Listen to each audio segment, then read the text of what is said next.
سلام، یه دوئل دیگه آوردم براتون ببینید.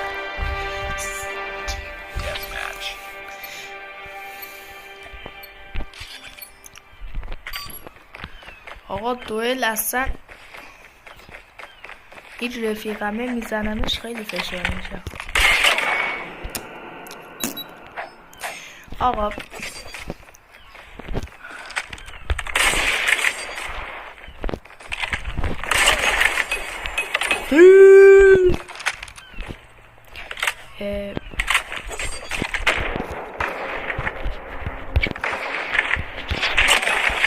بابا بنازم.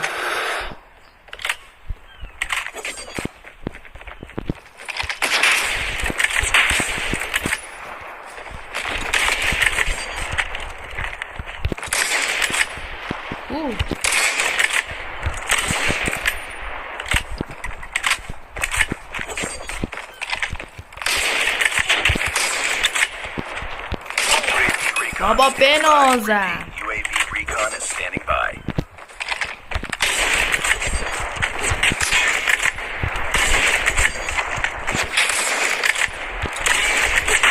چرا نه؟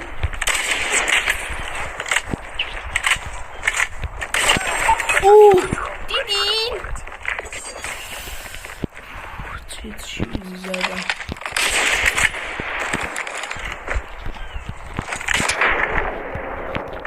وای بچه ها اینجا خداحافظی میکنم. آخر چند بردمشو آخر ویدیو میذارم برات. خداحافظ. بذار یه لحظه بذاریم بذارمش.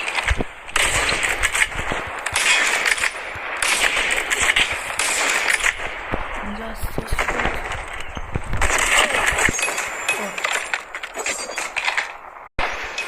آقا من اینجا اینو با اختلاف بذار ببینم چند تا زدم. با اختلاف 10 تا زدمش. 30 بر 20 به نفع اینا.